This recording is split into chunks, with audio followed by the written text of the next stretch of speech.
Hi, Jerry Kafitz here with Omega Chemical, and I'm here to talk to you today about pricing. How to price your service, how to price the washing of a truck, the washing and servicing of a truck fleet. The first thing that's important to understand is the difference between a fleet wash and a custom wash. You drive into Blue Beacon, Eagle Truck Wash, you're going to get a custom wash basically.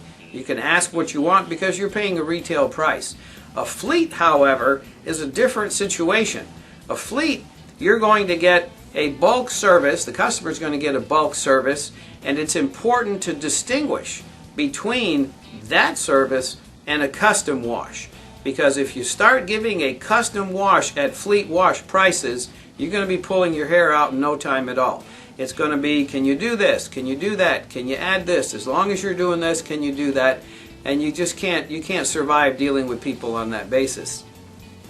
The terminology is very, very critical when you're doing your marketing. When you go out with a fleet manager and you look at the vehicles, the first thing you want to determine is, have they been neglected and how long have they been neglected? And in most cases, you'll find that they have been neglected. And if they haven't been neglected in terms of the cyclical wash, how often they've been washed, they've been neglected and abused in terms of the quality of previous washing. So what's the deal here? You're playing catch up and you need to make them aware of that. If they were satisfied with the person they had before, you wouldn't be there. If you're there, it's because they weren't satisfied in many, many cases. So you have to explain to them, look, I'm playing catch up here. It's going to take more chemicals to get these back up to an acceptable standard and then to maintain them at that level. So go into it at least charging more for that first wash in those circumstances. And if you have good chemicals, you're not going to work any harder for that first wash, but you're going to use more chemicals. So be sure that you charge accordingly. The second thing to understand in terms of this concept, terminology, I can relate to you in terms of what happens in marinas that use our marine aluminum brightener for washing pontoon boats. They have a service that's a pontoon boat wash and clean and a basic brighten, and then they have what they call aluminum restoration. What's the difference? Probably about $100 in their pocket. That's the difference. The aluminum restoration, which they don't do with the customer washing, but the aluminum restoration doesn't take any longer. You just use more chemicals, that's all. But you can get 3 times as much for it, and in many cases they do. So learn that term, restoration. Catch up. You know, are you playing catch up? Are you making up for an inferior service that they've been experiencing in the past? And if so, you need to get paid for that. You really need to get paid for that because you want to even do more than cover your additional chemical costs.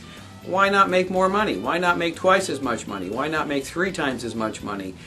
Those trucks are bad and they know it. Secondly, you want to determine if those trucks have been neglected, if you're going to have to do a pre-wash or a type of degrease to get that greasy film off there, which can, in some cases, act as a barrier for an alkaline truck wash that's designed not to degrease at its dilution ratio, its recommended ratio, but that's designed to remove road film on a cyclical maintenance type of wash. So if you're going to have that extra step, you have to charge for it. And it's not cheap. It's not cheap in a truck wash. What is it? $2 a minute or something like that for that type of degreasing? So charge accordingly. If you're dealing with something that's beyond a maintenance wash, charge accordingly.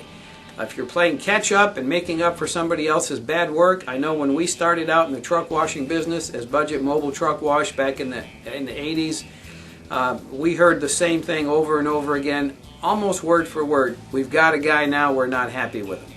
And a lot of that, as you know if you've watched our other videos or read some of our blogs, a lot of that, if not all of that in most cases, is due to just not having a good chemical. And we've put out plenty of videos on what constitutes a good truck wash product, what the chemistry is, how the chemistry works, the nature of the chemical bonds that you're dealing with, which necessitates a certain chemical bond between the product and the film, etc., etc. That's all in some other videos, and I hope you watch it. Thanks for watching this video. I'm Jerry Kafitz.